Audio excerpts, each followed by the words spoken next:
what we have now as a primary problem in just grain agriculture. Monsanto and others have given us the gene for Roundup resistance, and they also have the chemical Roundup. Two-molecule approach to solving a problem. They're saying it'll help with soil erosion. Meanwhile, we now have this problem across, well, roughly 300 million acres that are affected by this one way or another. The Millennium Ecosystem Assessment Report says that agriculture is the #1 threat to biodiversity. And so if we can imagine working upward in the hierarchy of the sciences, from atoms to molecules to cells to tissues to organs to organisms to the ecosystem, then, as Wendell has an essay called Solving for Pattern. The ecological worldview will find us solving for pattern. And that will be a reversal of the dominant way that science has worked since 1600. And so this is part of the great intellectual and I think cultural transformation, that if there's a hope for saving the soils and protecting our water, it is from that worldview that would just inverts the way we've been thinking about the world. There's nothing wrong with being reductive so long as we don't believe the world is like the method. That's the problem. And so there.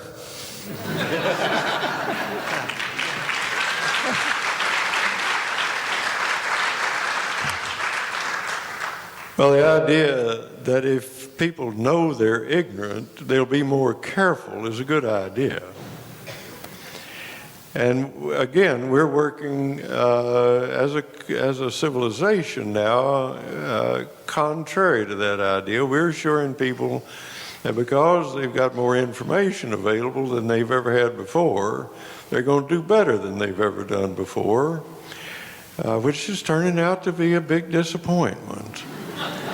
You can have all this information, all the information you can get, and you may be assured that it'll never be adequate to anybody who's trying to do a good thing in a good place. Wes assembled this gathering. Wes is always thinking, which he deserves a lot of credit for it. We had this ignorance conference, as we called it, out in a tiny little town, an unflourishing tiny little town in the middle of Kansas called Matfield Green. And Wes had banners across the street when we started the conference that said, "Welcome ignoramuses." Wendell, I asked you this before, and I think it's a question that a lot of people here would like to hear your thoughts on, and that is, I hear you saying that we need to think carefully. I hear you saying we need to move slowly. I hear you saying that we need to address the problems that present themselves to us. As city people, what should we be doing to help move things forward? This question is eased by the fact that a lot of city people are doing commendable things. There is a kind of urban agrarianism that's taken place. I used to answer that question by saying that urban people, like the rest of us, ought to try to describe their personal economies. And I would say that with perfect confidence that nobody can, in the economy we have, give an adequate definition or description of his or her personal economy.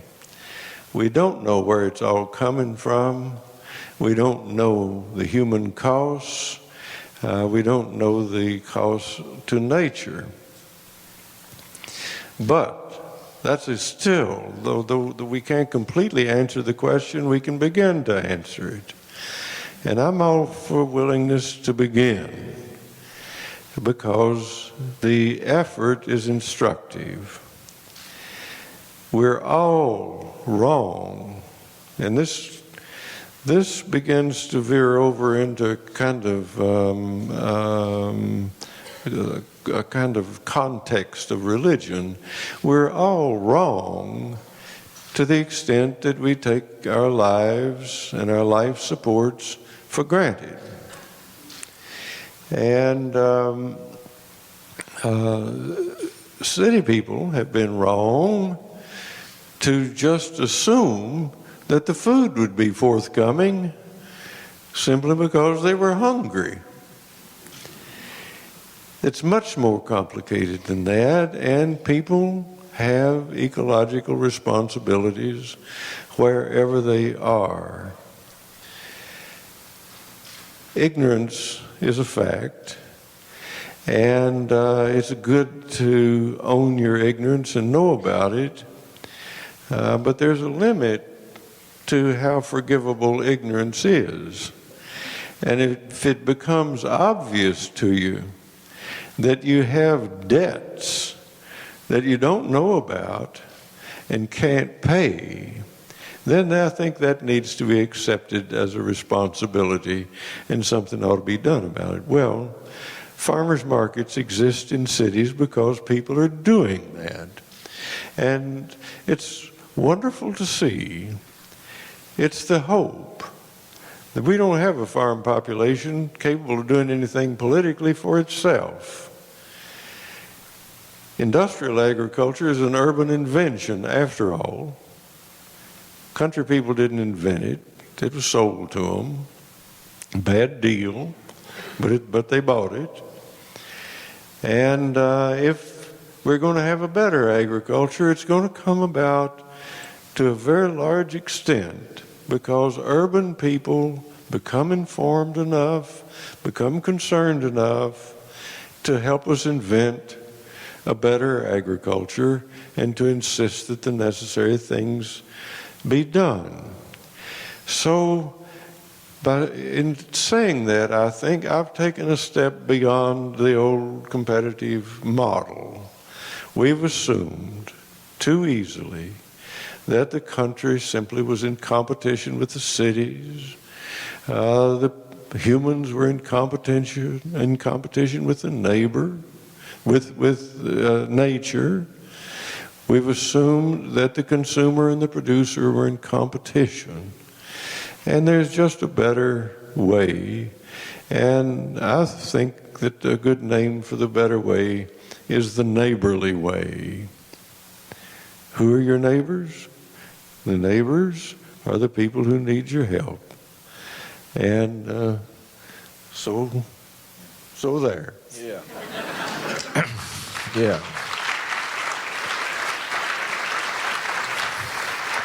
And your neighbor may not be a human. The neighbor may be the land and the creatures of the land. Yeah.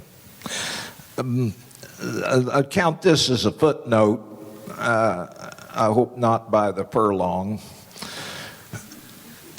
I think we've got to come to terms with the power of the imperative of highly dense carbon. Coal, oil, natural gas. And all creatures, given that we're carbon-based, whether you're a redwood or a Holstein or a whale or a bacterium, we go after energy-rich carbon. And it has, I think, some interesting ghost-like qualities that have the ability to penetrate and create technology, which then in turn has the ability to use more carbon. And I think we're going to have to confront the necessity to put a cap on carbon and start reducing that cap, not just in the interest of climate change, but in giving the kind of destruction that we've done with having that highly dense carbon. So we keep, we have this moral imperative, but we also have the legal. And just a little on that. The Declaration of Independence said that we were all created equal, and yet the Constitution allowed for chattel slavery. So we had the high moral and we had the legal. And in our time, we have the high moral of the need to protect the ecosphere, and yet it's legal to rip the tops off mountains. It's legal to drill in the Gulf and in the Arctic. It's legal. And as long as the legality does not match the high moral, then we have the problems such as we had that led up to the Civil War. And let's hope that we can get that reconciled without 650,000 dead, or whatever it was, is a huge number. It seems to me that we need to confront how that penetrates so much of our lives. We keep saying restraint, restraint, restraint, and then we cave in. So it seems to me that we've got to rethink at a basic level what stands behind all these decisions that we make that we say are due to public policy. I'm almost to the point of thinking that public policy is a derivative of the ghost-like qualities of highly dense carbon. Maybe that's a different conversation. Yeah. You see, nobody clapped for that. They clapped for Wendell.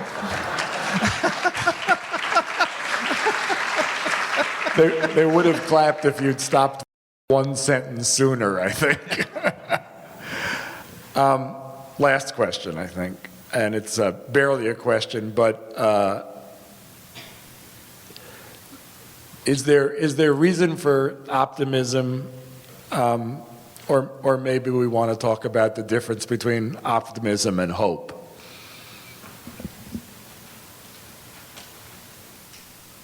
I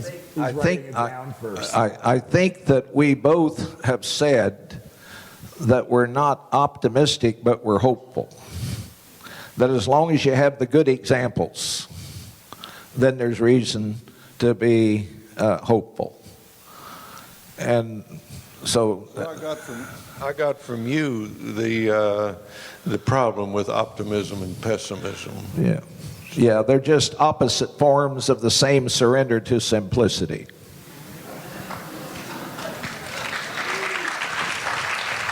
How about that? Well, but they're programs too. Yeah. I mean, pessimism says everything's going to turn out for the worst and there's nothing you can do about it.